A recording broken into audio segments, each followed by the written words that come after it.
My life is going to hell. I had just gotten home from work when my wife of 12 years, Lisa, started yelling at me. I waited for this moment because I knew it would come one day. In an effort to be completely honest, my wife had a right to be furious with me. I cheated on her. But in my defense, I will say that she cheated on me, and her cheating began at least 6 months before mine. And if I knew about Lisa's infidelity for many years, then she obviously only now found out about mine. As soon as I opened the front door, Lisa screamed at the top of her lungs, "You pig." From that moment on, the conversation went downhill. In fact, as I recall, Lisa's opening words were the kindest things she said about me during her tirade. Although I only caught every third word, it was very clear that Lisa had found out that I had a special friend, and she was not very happy. Even if I had managed to get a word in edgewise, I couldn't think of anything to say to calm the situation. So I just stood there, staring at the floor, waiting for the storm to subside. Finally, when Lisa calmed down, she said, "Well, what can you say in your defense? Why don't I just file for divorce?" "Well, for starters," I said softly, "I know you've been having an affair for the last 9 years, so I agree we should probably get a divorce." "What? What are you talking about?" Lisa was stunned, and the color disappeared from her face. After rummaging through my briefcase, I pulled out several photographs, which I handed to Lisa. These were photographs of her infidelity. I didn't know what to expect, but what I received completely surprised me. I must explain that Lisa is incredibly rich and can send an army of lawyers against me. But instead of the explosion of anger I expected, Lisa dropped the photographs and began to sob. She then looked at me with an expression of complete agony and loss. What she said next completely stunned me. "I don't want a divorce. I love you." She then ran into our bedroom. Her reaction stunned me and left me even more confused than usual. Lisa is the most beautiful woman I have ever known. Even in my wildest fantasies, I never imagined that we would ever end up together. And when we got married, I expected that Lisa would get tired of our relationship and within a year or two would kick me to the curb. One of the peculiarities of our marriage was that Lisa's family was incredibly rich and insisted on a prenuptial agreement. I, of course, agreed. However, one point almost made me leave. Lisa insisted that the prenuptial agreement specify that there would be no children from this marriage, and I eventually agreed. I thought about this point for a long time, but by that time, I was hopelessly in love with Lisa. However, by the end of this story, I had 4 children. Did I mention that my life was completely ruined? I suppose I should give a little background on all this. Lisa Grevewise is my wife. My name is David Todman. Obviously, my wife didn't take my last name. In short, Lisa's family owns one of the most exclusive perfume companies in the world, and the family name is a brand. And since Lisa is the co-owner of this business, Grevewise, it made sense for her to keep her maiden name. At first, I wasn't crazy about the idea, but over the years I've grown to really like it. Since Lisa kept her last name and I kept mine, many people do not know that we are married. This gives me a certain amount of anonymity. When we got married, I couldn't believe Lisa chose me. She was a stunning beauty and still is. Lisa is almost 5 feet tall with long black hair and the brightest blue eyes you've ever seen. She had the figure of a model with slightly larger breasts. In fact, Lisa worked as a model for some time during her teenage years. I look good, but I'm not a movie star. I'm a little taller than her, I have sandy hair, and I keep myself in shape. Regardless, Lisa was way out of my league, and I knew it. I met Lisa at a party thrown by my college roommate and his wife in the Hamptons. He traded commodities and was successful. His wife Beth attended Vassar with Lisa, and they were very close friends. When I was introduced to Lisa, I was duly impressed, as were all the other men in the room. She simply radiated sexuality and beauty. All the single guys and most of the married guys were drooling. But like I said, she was out of my league, so I started chatting with other single women in the room. I have a friend who once advised me to only date girls in my league, or even poach girls from a lower league. Otherwise, you will waste your evening talking to a woman who is about to leave with someone else. However, every time I turned that evening, Lisa seemed to be at my elbow. The first few times I chalked it up to coincidence, but by the fourth time it became clear that Lisa was interested in me. I was flattered, but at the same time felt awkward. I figured she was looking for some fun, and when she got tired of me, she would throw me back. I had no interest in being someone's pet for a month. Perhaps this was her plan, but I did not allow myself to discuss it. However, after that party, Lisa stalked me. Like I said, I'm a pretty nice guy, but what the hell did Lisa Gravois want with me? I was just a software salesman. Don't get me wrong, I'm a damn good software salesman. And after just 4 years of working in one company, I became one of the senior sales directors with a salary of around $5,000. But this is nothing compared to what Lisa earns. Her salary, excluding bonuses, is $40 million a year. So I think you can understand why I decided that Lisa was just playing with me. Perhaps my disinterest spurred Lisa on. But in the end, she wore me down. It took her 4 weeks to convince me to go on a date with her. It was 6 months before we slept together and a little over a year before we got married. It was a shamefully extravagant wedding. There were 600 guests, and I heard it cost about $6 million. Of course, her family insisted that I sign a prenuptial agreement. I know that Lisa was embarrassed to ask me about this, but I had no objections. I understood the need for it, and besides, I made good money myself, so I didn't care about her money. And yet, when I agreed to sign the contract, Lisa was incredibly happy. She told me that her family would disown her if she married me without a contract. But according to Lisa, she was going to marry me come hell or high water. However, I couldn't help but wonder how long our marriage would last. According to the prenuptial agreement, if we divorce before 3 years, I will only receive $500,000. This completely amazed me. I've never heard anyone put the word only in front of $500,000. But things got better. Each year that we remained married for more than 3 years, I received an additional $500,000, or a prorated share for the percentage of the year that we remained husband and wife. In the event of a divorce, Lisa could not make any claims to my assets. On the other hand, I also could not make any claims to her assets. But the best part of this whole arrangement was that I could sleep with the most beautiful woman in the world, and if she threw me out on the street, I would get at least $500,000. Of course, the marriage contract stated that we both agreed to refuse to have children. Although I eventually agreed to this condition, Lisa's parents were adamantly unhappy with the no children clause. But Lisa did not have a close relationship with her parents. Apparently, she only saw them at board meetings and claimed that they liked her brothers better than her. Besides, she already had a battle with them about not having children many years ago. It's no surprise that over the years we've seen very few of them. And when they came to visit, it was very awkward, especially for me because they looked at me as something lower than pond scum. I have to say that the first 3 years of marriage were truly wonderful. I truly believe that in those blissful years, she truly loved me. But soon after the 3rd anniversary of our marriage, I discovered that Lisa was cheating on me. Our marriage was truly unconventional. Lisa traveled a lot on company business. I'd say she was gone for about a week out of every month, and in the first years, whenever possible, I often traveled with her. Sometimes she would be home for 5 or 6 weeks at a time, but that was rare. However, every time she returned home, she would drive me to exhaustion in the bedroom. My discovery of Lisa's infidelities began with a photograph in the newspaper. Since Lisa is a celebrity, she is often mentioned or illustrated in the gossip pages, so I religiously scanned that section of the newspaper every day. One particular day, I just glanced at a photo from a party in Paris and almost missed it. In the end, it took a magnifying glass to confirm what I thought was in the photo. On the right side of this particular photo, I saw someone who looked like Lisa. I confirmed this with a magnifying glass. So you're probably saying, what's the big deal? This was important because at that particular moment, Lisa was supposed to be in Japan negotiating for the company. However, there could be many reasons why Lisa was in Paris. But I couldn't figure out why she changed her trip and didn't tell me about it. However, I needed to know more. It could have been a simple last-minute mistake in her schedule, but I had to find out what was going on.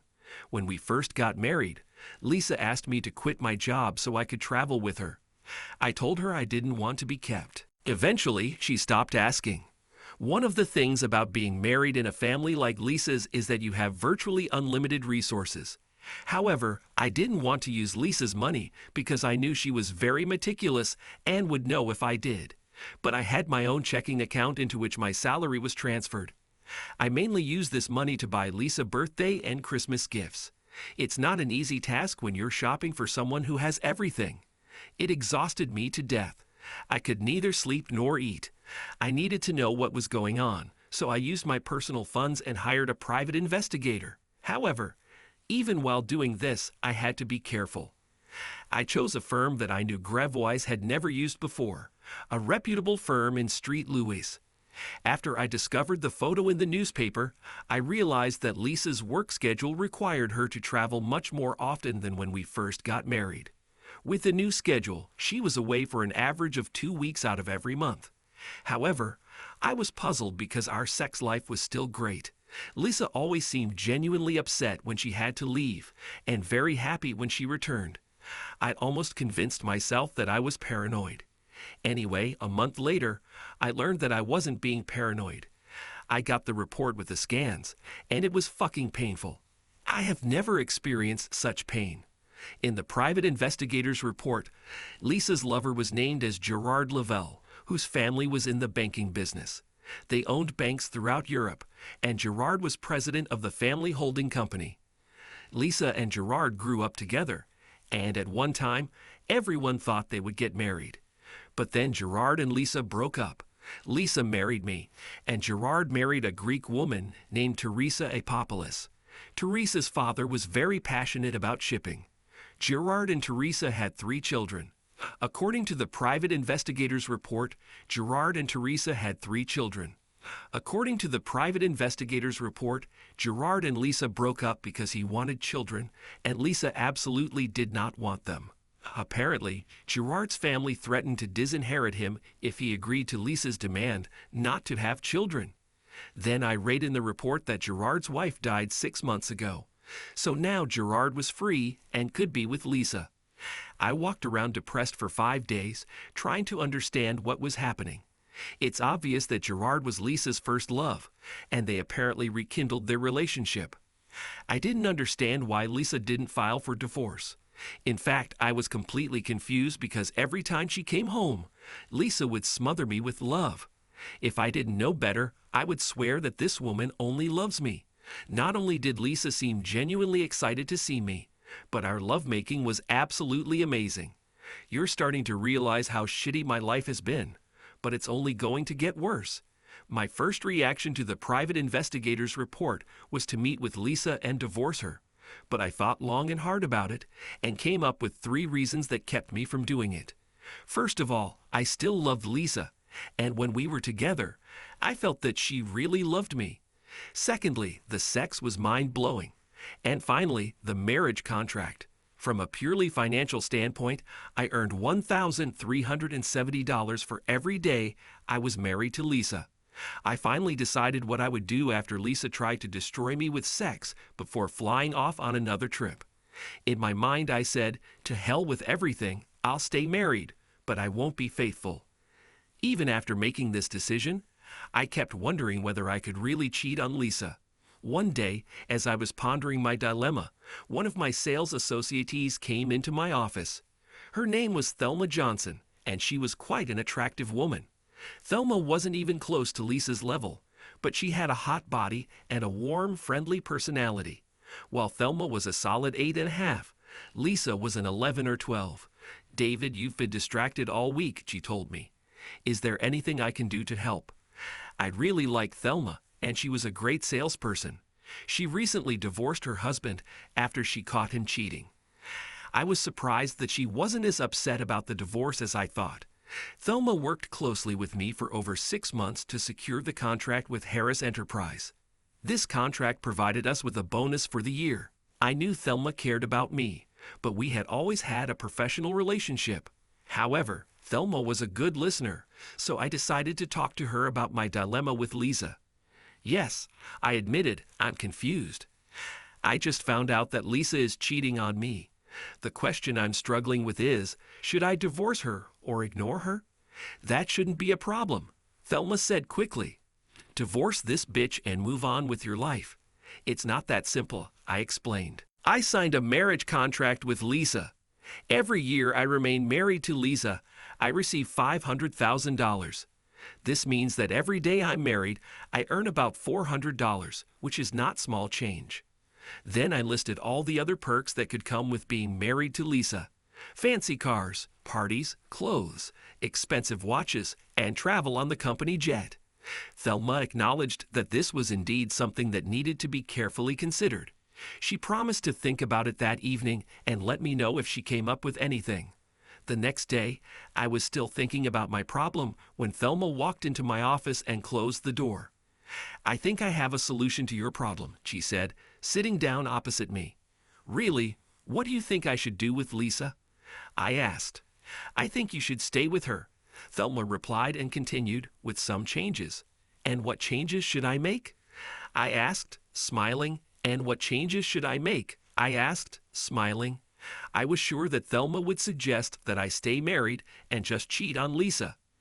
I admit that I was leaning more and more in this direction, but I still had not convinced myself that I should decide to cheat.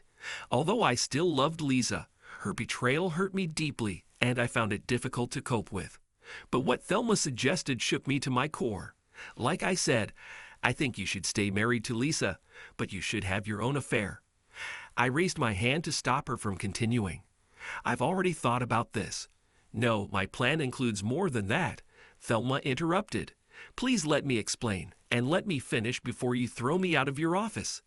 Okay, I said, raising my hands in her direction. The floor is yours. David, I think you are struggling with this decision for 2 reasons, Thelma began. Firstly, because despite what Lisa did, you still love her. You can't imagine life without her. Besides, although you thought a lot about having an affair of your own, it doesn't satisfy you in one important way. You told me several times that you really want to have children. This means that just affairs do not solve this desire of yours.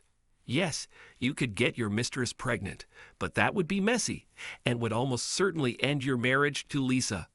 All this is true, I intervened, but I don't see how it will help me solve my problem. I believe I can be the solution, Thelma said, smiling warmly at me. What? Are you offering to become my mistress? Technically, yes, she said with a sly smile, but I want much more. I'm not sure I like the sound of that, I said worriedly. No, David, let me finish. I nodded for her to continue. You've known me since before you and Lisa got married, Thelma continued. I know you think that Lisa married below her level, but I never thought so. She's damn lucky to have you, and she's just a fool to risk losing you. But since Lisa decided to be an idiot, I'm not going to miss this opportunity. You know that my dating history was, to put it mildly, sad. I always ended up with the worst man. I had great fears even before my wedding last year. I felt that Fred and I were not right for each other, but outwardly he seemed kind and loving. It was only after the wedding that I found out that he was jealous and controlling, and on top of that, a cheater. I simply nodded and let Thelma continue. I've always been attracted to you, but you never seemed interested in me. We've been good friends for years, but you never thought about me in a romantic way.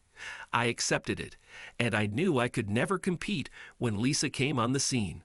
But Lisa has allowed the door to open slightly, and I intend to see if I can get in before it closes. So far, Thelma's explanations have said nothing about how her plan differs from simply taking a mistress. The 2 things you said you want concern Lisa and having children. You are terribly hurt by Lisa's betrayal, and you want to strike back at her. At the same time, although you have not attached much importance to it, it is clear to me that you want to have children. I can provide both. After the disaster of my marriage, I decided that I never wanted to get married again. However, I desperately want to have children. I propose to become your mistress and bear you children. I know that you don't love me, but I think that you care about me. We will keep our affair a secret, which will allow you to remain married to Lisa. At the same time, I will have your children. We both won. I'd be lying if I didn't admit that I was shocked and intrigued by what Thelma had to offer. It was complete nonsense, but I liked the idea. However, I could see difficulties with this agreement, so I started listing some of them. First of all, "Thank you for this offer," I said kindly. "I am truly flattered, and this is much more generous than I have any right to expect, but I see several problems. Finances would be difficult, then raising children, naming children, and what if in the future you decide you want to get married?" I ran into the same problems, Thelma admitted, but let me try to solve them. As for finances, I own my own home. All I would like to ask is that we share the costs of the children. On birth certificates, I would list your name as the father, but until you decide otherwise, they will use my last name. Although I don't think I'll want to get married in the future, I'm wise enough to know that you can never say never. Therefore, I propose to enter into a written agreement. In this agreement, we will include a clause that will allow either of us to terminate the agreement with 6 months' notice. If I remarry, you will have the right to decide on custody. If you decide to end our agreement, I will have custody of the children, but you will have liberal visitation rights. In any case, you will still be recognized as the father. We sat and looked at each other, but neither of us said anything right away. Finally, I broke the silence. "I must admit that I am very intrigued by your proposal. However, I'm not ready for this yet. Why don't we go on a few dates to see if we're right for each other?" Thelma agreed, and we started dating. The first few dates were just dinner and dancing. Then we had dinner and went to the theater. I found that dating Thelma was fun. She was warm and funny. This, of course, was much nicer than sitting at home and waiting for Lisa to return from one of her trips. On our 5th date, we hugged tightly in the car as I drove Thelma home. After the 6th date, Thelma said, "We're definitely compatible on our dates. Now let's check if we are compatible in bed." Sex with Lisa could be mind-blowing, so I didn't know what to expect from Thelma. As we undressed, I realized that Thelma, when she was naked, was closer to a 9. Thelma was shorter than Lisa and fuller, but her body was very soft and sexy. We made 3 rounds before I headed home. I thought I would feel guilty for cheating on Lisa, but I don't. In fact, communicating with Thelma somewhat softened my wounded pride. The next day, Thelma walked into my office beaming. Closing the door, she walked around my desk and gave me a searing kiss. "I think after last night, we know we're compatible. So what do you want to do now?" I was grinning from ear to ear. "Why don't you find a lawyer who has nothing to do with this company or any of Lisa's companies? Let them draw up an agreement. Then we'll see what comes of it." Thelma smiled widely. "I know the perfect lawyer, my brother Tim. He and I are very close. He also knows that I'm a bit flighty and warned me against marrying Fred."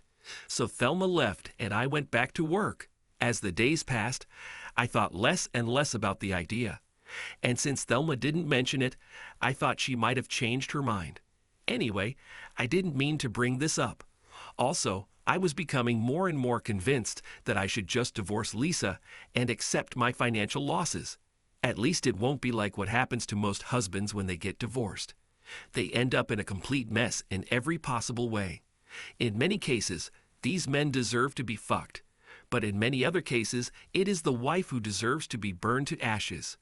In my case, I would at least be left with a lot of money. 2 weeks after our conversation, Thelma walked into my office and closed the door. She placed the completed contract on my desk. "Give him as much time as you want. Make any changes you want. If we both agree, we will sign it in front of my brother. He will have the necessary witnesses and a notary." I was surprised because Thelma didn't say a word about the proposal after our night together, and we didn't go on another date. I was sure that the idea was dead, but now the agreement was on my desk. It was amazing how quickly my thoughts turned to taking Thelma as my mistress and having children with her. Thelma's brother was very attentive. He even raised questions that neither Thelma nor I had ever thought about. I was struck by the question of what would happen to the children if something happened to Thelma or to me. This question chilled me to the bone. Tim's solution was simple. If Thelma died, Tim agreed that he and his wife would raise the children if I continued to live with Lisa. If at that moment I want to acknowledge the children, I will receive them. If I chose to stay with Lisa, I would still be given full access to any children Thelma and I would have. And if they hadn't already been told, they would have been told that I was their father. If I died, the children's names would be changed to my last name. I would leave them my property, which will be held in trust until they reach the age of 25. I was still trying to make a decision when Lisa told me on Monday that her travel schedule would increase a bit next year. That decided it for me.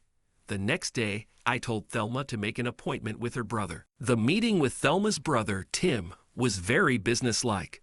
Regardless of what he personally thought about this agreement, it was clear that he loved his sister and was willing to do anything to make her very businesslike. Regardless of what he personally thought about this agreement, it was clear that he loved his sister and was willing to do anything to make her happy. "David, you're lucky," Tim said, shaking his head. "I saw pictures of your wife and she is gorgeous. And my sister is also beautiful. God, I'm jealous." I laughed at Tim's words, but Thelma just looked at her brother. "Tim, Gloria is a wonderful woman, and you are damn lucky to have her." "I know, sis, but it would be even better if my secretary wanted such a deal." Tim chuckled and then said quickly, "I'm just kidding. Gloria is more than enough for me." This satisfied Thelma, and she smiled. Then we returned to the agreement. One of the points of the agreement was that we would try to organize our sexual encounters so that they would take place when Lisa was on business trips. Of course, this had to be changed early on so that we could have sex when Thelma was most fertile. Thelma and I maintained a completely professional relationship in the office. Thelma also told anyone who would listen that she was done with dating, but intended to get pregnant artificially. 3 months after we first met, Thelma called me and told me she was pregnant. We maintained our sex life throughout our pregnancy as best we could. When Thelma went into the hospital to give birth, I was a little upset that I couldn't be there. But we both understood that this was simply impossible when Lisa was at home. However, as soon as possible, I was at the hospital to see both Thelma and my son Gavin. We agreed on a name. It belonged to her grandfather. 18 months later, Jennifer was born. And that's when Thelma asked if I would be willing to let her become a stay-at-home mom. She said she had enough money to last for 5 years, by which time both children would be in school. I told her I was thrilled that she would be able to be with our kids full-time. I even agreed that I would pay Thelma's mortgage and utilities from a fund I had secretly created. As it turned out, we were not planning to have more children. But one of Lisa's trips occurred during Thelma's ovulation period. Apparently, she had counted the days incorrectly. Anyway, one day she called me in tears and told me she was pregnant. Thelma was afraid that I would be angry with her. Instead, I told her I loved her and all my children. Scotty was born while Lisa was away on a trip, so I was lucky enough to be in the delivery room when my son was born. I was so happy that I floated on a cloud for several days. Before the birth of our third child, Thelma and I decided that we should make sure that we did not have any more children. The question was, either I get a vasectomy or Thelma gets her tubes tied. We decided that everything would be decided by a coin toss. It came up heads and Thelma had her tubes tied. Life was going great, it seemed to me, until Lisa's travel schedule was suddenly interrupted. This put an end to our plans with Thelma. If Lisa didn't run away to cheat with Gerard, then I felt ridiculous running away to cheat with Thelma. I know it doesn't make sense, but if you think about it, our whole situation doesn't make sense. Until Lisa canceled the trip, she seemed happy, I was happy, and Thelma was ecstatic. As the weeks turned into months, both Lisa and Thelma became more and more upset with me. Lisa wanted me to do even more things with her. She said that we had grown apart and she wanted to reconnect. Thelma was upset and unhappy because we hadn't made love in almost 6 weeks. I still had sex with Lisa, but I felt guilty about it, so sometimes I did it poorly or not at all. My life was completely screwed up, and I didn't know what to do to unravel it. That day I came home and discovered that Lisa had found out about my betrayal. "I think you're right, we should probably get a divorce," I said, relieved that this might be a way out of my predicament. Lisa looked at me in complete shock and burst into tears. Lisa said she loved me and didn't want to get a divorce, and ran into our bedroom. Her reaction took me by surprise, so I followed her to continue the conversation and found her face down on our bed crying. I sat down next to her and pulled her towards me. You were right, Lisa. We have been moving away from each other for many years. I thought you wanted a divorce. No, I don't want a divorce, she was able to say. Then why did you bring this up? I asked, completely confused. I thought this would shock you and make you realize that we need to work on our marriage, Lisa said between sobs. I said, struggling with what to say next. Listen, Lisa, I said, nervously running my fingers through my hair. I've known about your affair with Gerard for years. I just thought that now you are ready to commit to each other. God, no, she gasped. Why didn't you ever say anything? At first I was so hurt that I intended to talk to you and ask for a divorce, I explained. But the more I thought about it, the more I realized that I would be hurting myself financially. But even more than that, I still loved you very much. However, I was in so much pain that I was almost ready to start divorce proceedings. But then a woman in my office convinced me that there was another way. Lisa had a hard time comprehending this whole situation. Until today, she never suspected that I knew about her affair. And until recently, she had no hint of mine.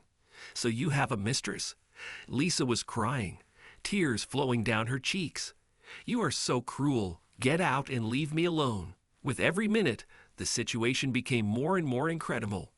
Why the hell was she mad at me for having an affair when she started having an affair before me? I decided this was the perfect opportunity to make a quick getaway and spend some time with Thelma and the kids. The situation was so bad that I couldn't believe it could get any worse. But I was wrong. When I showed up at Thelma's, she attacked me. Before I could explain what was happening, she pulled me into the bedroom. We finally spoke when Thelma got hers. I thought you had lost interest in me, she said meekly. Now that Lisa was around all the time, I decided that I no longer needed you. I was going crazy thinking about how I would live without you. I then told Thelma about the strange conversation with Lisa and her emotional outburst. This in turn made Thelma about the strange conversation with Lisa and her emotional outburst. This in turn made Thelma cry. My head was spinning so quickly that I felt uncomfortable. So why are you crying? I asked when she finally calmed down a little. Because it's obvious that she's still madly in love with you and will do anything to get you back and keep you. That doesn't make any sense, I protested. First of all, Lisa told me to get out. Secondly, she has been happy in other respects for 8 or 9 years. How can she be in love with me? I don't know, Thelma cried. But something has changed, and she definitely wants to keep you. This is unfair. She left you, and I want you. Nothing made sense anymore, so I kissed Thelma, made love to her again, and then went to bed. In the morning, we made love again, and I went to the office. Maybe there I can sort out the mess my life has become. When I arrived at work, Lisa was sitting in my office and did not look happy. Good morning, Lisa, I said uncertainly. I don't remember you coming to my office before, so why are you here today? You know perfectly well why I'm here. Lisa snapped. We need to discuss your novelle. With that, I quickly closed the door and returned to my chair. Okay, what do you want to discuss? First of all, who is she? Her name is Thelma Johnson, and she used to work for me. Wait, didn't you put a private investigator on me or something? No, one of my friends saw you kissing in a restaurant the other day. My friend tried to follow your girlfriend after you gave her a passionate kiss, but he lost her. Do you intend to continue dating her? God was all I could think of to say. Well, do you intend to continue dating her? Lisa, you won't like what I tell you, but you have to hear it. After I tell you everything, I think you will agree that we need to get a divorce. Sadness appeared in Lisa's eyes, but she nodded. If you had continued to go on your trips, we wouldn't be having this conversation, I began. What do my trips have to do with this? Lisa asked sharply. I told you that I know about your affair, Lisa, I said sharply. I know that you met Gerard during your travels. So Thelma and I got together while you were away. You know what's good for the goose is good for the goose. My attempt at humor went over like a hot air balloon, so I decided to continue. I decided that since you are having an affair, then so am I. I tried to limit my sexual encounters to only those times when you were not at home. But we had extra classes when Thelma was fertile so she could get pregnant. Do you have a child? Lisa shouted, jumping to her feet. Please be quiet and sit down, I demanded. No, we don't have a child. We have 3 children. Before you start, you know that I always wanted to have children and you didn't. After several long minutes during which I tried to get an answer from Lisa, she said, It's clear. I need to think about all this. With these words, she got up and left. I figured it would take the company lawyers a day, maybe 2, to prepare the divorce papers. At that time, I decided not to take the risk, since Lisa was angry, and stayed with Thelma. This night with Thelma was a welcome relief, and yes, I loved every minute of it. But the next morning, Lisa called me at the office. I assumed it was a courtesy call to let me know that the divorce papers were on their way. However, what Lisa had to say was the last thing I expected in this world. She wanted to meet Thelma and my children. Listen, Lisa, I said harshly, I know you're angry at me, and we can argue about whether it's justified, but I won't let you drag my children into this, and I definitely won't let you abuse them or Thelma. David, she said calmly, I swear to all that is holy, I will not do anything to embarrass, offend, humiliate, or in any way harm your children, Thelma, or you. I really want to meet your kids, and I desperately want to talk to Thelma. Plus, I'll have a fully qualified nanny to watch the kids while we talk. After our meeting, if you wish to continue with the divorce, I will more than honor our agreement. I thought for a moment and decided that meeting with Lisa might be the best way to get things settled as quickly as possible. However, if Lisa did anything to upset my children or Thelma, it could quickly backfire. Look, I have to ask Thelma, I said, but if she agrees, when and where do you want to meet? Maybe at our house tomorrow at 10 in the morning. Thelma was not happy about meeting Lisa. She believed that if I saw them side by side, I would understand how much better Lisa was. I just rolled my eyes and told her that would be the fastest way to end the divorce. The next day, I took Thelma and the 3 children to Lisa's house. I could tell Thelma was completely intimidated by the house and the size of the estate. The kids were excited because I told them there was a pool, a game room, and an ice cream bar. I rang the bell instead of entering as usual. I was surprised when Lisa opened the door. There were at least 3 servants in the house during the day, and they usually answered the door. David, Lisa said with a smile, You don't have to ring a bell to enter your own home. I wasn't sure what kind of reception I would get. I answered meekly. Lisa introduced us to an overweight, middle-aged woman who seemed quite pleasant. This is Helen. Lisa introduced the nanny. She is going to take the children to the pool. We'll sit in the kitchen where you can keep an eye on them too.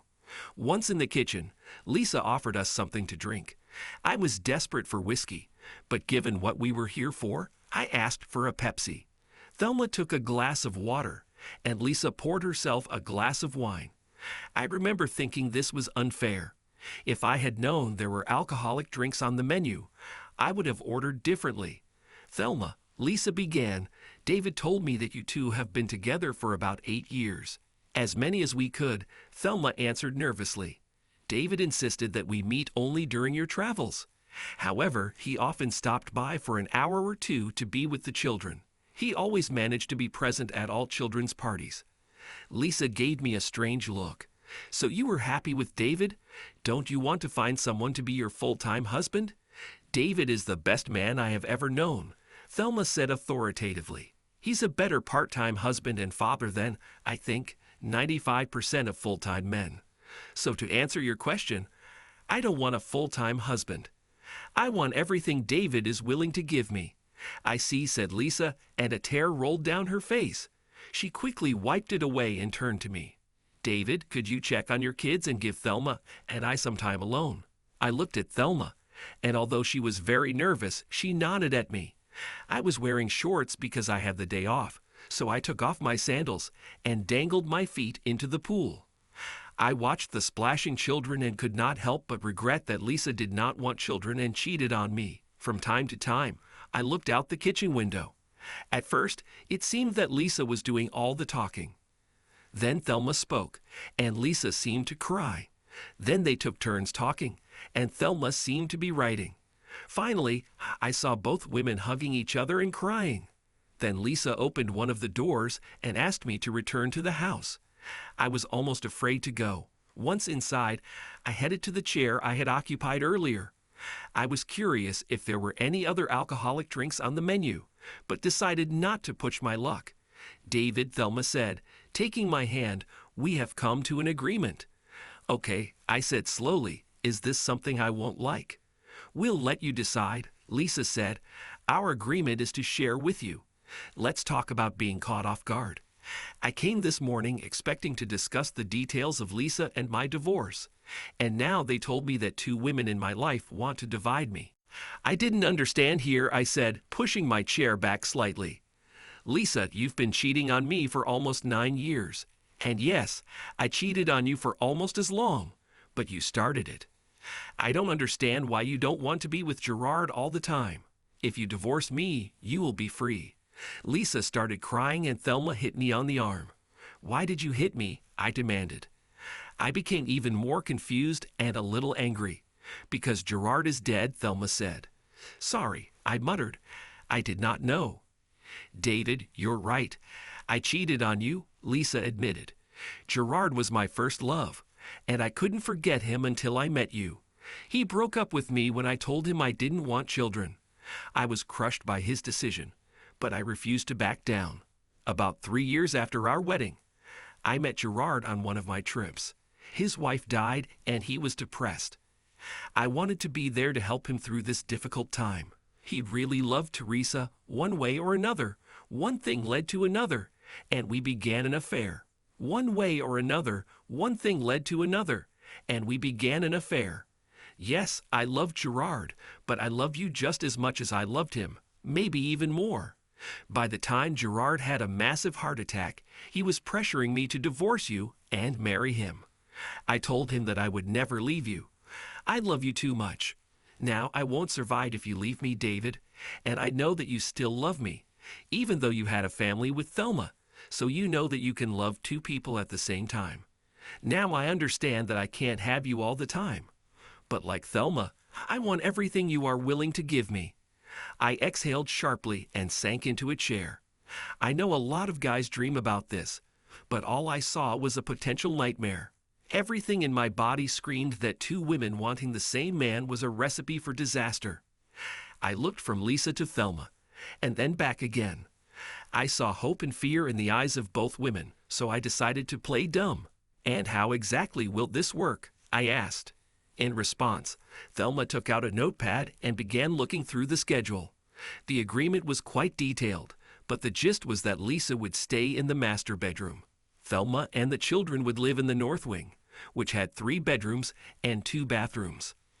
I stayed with Thelma overnight on Monday, Wednesday, and Friday.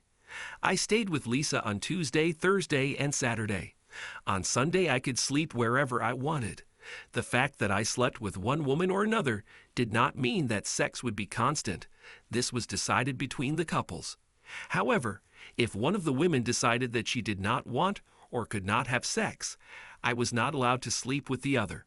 There were many other rules, but this was the basic agreement. I told them I needed to think about it. I was very skeptical about this whole idea, but both women insisted that it was either cohabitation or nothing. I didn't believe it. I was sure that any of the women would be happy to hire me full-time, but then I became paranoid.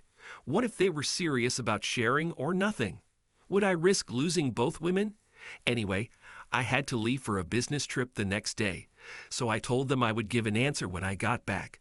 I was surprised that I could work so effectively with such a huge life change looming over my head.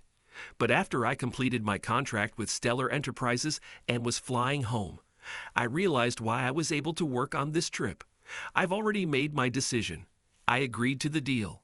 Thelma returned to her brother to draw up a new agreement. His eyes widened when Thelma told him what was going on. After Thelma finished explaining the deal, his first comment was, "David, I hate you with all my being." Of course, I knew he was joking, so I joked back. "You could still take yourself as a mistress," I suggested, and immediately received a slap from Thelma. "I wouldn't dare," Tim admitted. The arrangement seemed to be working well until almost 7 months had passed. I can't say that my sex life has become more intense. However, she has become more consistent. I have sex at least 3 times a week, but sometimes there are 4 or 5. With a nanny looking after the children, Thelma returned to work in my office. Lisa was a little worried at first, but she corrected the situation to her satisfaction. Lisa took Thelma from me by offering her a higher salary and better benefits. Thelma now works for Lisa and seems quite happy. About a week before the 7th month, these 2 women grabbed me while I was returning home from work. They explained that there was a problem with the contract and it needed to be amended. It flashed through my head, Lord, what now? Can my life get any worse? They explained that there was a problem with the contract and it needed to be amended. It flashed through my head, Lord, what now? Can my life get any worse? The answer was yes. Having seated me at the table in the dining room, Lisa immediately explained the essence of the problem. David, I want to have a baby. I guess needless to say, I was confused, but now you all understand that this is my usual state of mind when I live with these 2 women. If I had been wondering for 1,000 years what they wanted to talk to me about, I would never have guessed that it would be that Lisa wants to have a child. I know, I said I didn't want children, Lisa said quietly, but I see how much fun you have with your children, and I see how much they love you and how much you love them. I want this feeling too. And what should I have said? All I could come up with was, okay, this must have been the right answer, because both women squealed with happiness, hugging, and kissing me. But then Lisa added, besides, David, Thelma, and I have discussed this, and we agree that I should not be married to you. Now I was in a panic. It sounded like these 2 women wanted me to knock Lisa up, and then they were planning to kick me to the curb. I knew they had become close, but I never expected them to fall in love with each other and want to get rid of me. Let me check if I understood everything correctly, I said, looking at Lisa. You want me to get you pregnant, and then you both kick me to the curb. I don't think I want to be a part of this. If you want to get rid of me, just say so and I will leave peacefully. However, if you girls think you are going to cut me off from my children, I will fight you to the last. What? Thelma's voice rose 3 octaves. No, David, you got it all wrong, Lisa said hastily, her face turning red. It's my fault. I explained everything incorrectly. David, we don't want to get rid of you, Thelma said, rushing to hug me. I love you with all my heart. I'll be crushed if you leave. David, I feel the same. Lisa had tears running down her cheeks. Well, then I have no idea what you 2 are talking about, I said desperately. I need a drink. I didn't care that it wasn't on the menu. I think we should all have a drink, Lisa said, taking my hand. When we calm down again, I will try to better explain what we want to do. But David, I want you to understand that we will respect your decision, whatever it is. Okay, Lisa, I said, finishing my first shot of whiskey. First, explain to me about the child. Are you sure you want a child? This is a radical change for you. Of all the things these women discussed before our arrangement, having another child was not one of them. But after Thelma and I started having fun with our kids, it must have started Lisa's biological clock. After some time, the desire to have my own child became irresistible. This new development required changes to the agreement so that Lisa could have me more often, especially when she thought she might be fertile. It took 4 months, but eventually Lisa became pregnant and gave birth to a beautiful baby girl, Charlotte. She has her mother's eyes and my smile. Thelma and the kids adore her. She has her mother's eyes and my smile. Thelma and the kids adore her. As for the supposed divorce, it was another chapter in my crazy married life. When Lisa talked about not wanting to be married to me, it was just another part of the madness in our ever-changing agreement. More precisely, Lisa didn't talk about us getting divorced right away, but she didn't talk about us getting divorced right away, but she didn't talk about us staying divorced either.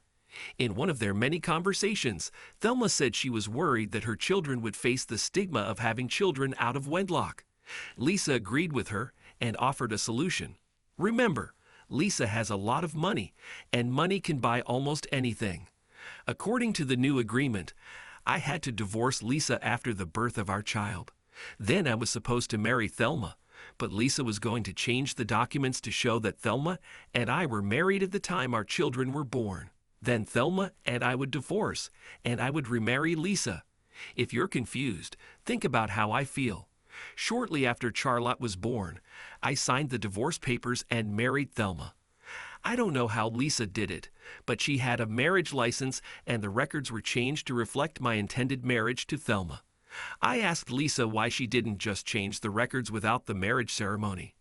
They told me that this was a woman's business, and I fell silent. The only downside to Lisa having a baby was that Lisa's parents now wanted to visit more often to see their grandson. It added some spice to our lives, and I was sure Lisa's parents didn't buy Lisa's story about having an administrative assistant always on hand. Besides, I caught their glances when they didn't think I would notice them. You're probably wondering what the kids thought of this blended family. Apparently, they didn't think anything of it when they were little. But as they got older, they were told that their mothers were very good friends, and that at different times I had been married to each of them. They left the rest rather vague. When the children grow up, I have no doubt that they will understand that our family is not entirely ordinary. Thanks to everyone who took the time to listen to today's stories. If you enjoyed it, please consider liking and subscribing if you haven't already. Feel free to share your thoughts on the events in the comments below. Take care.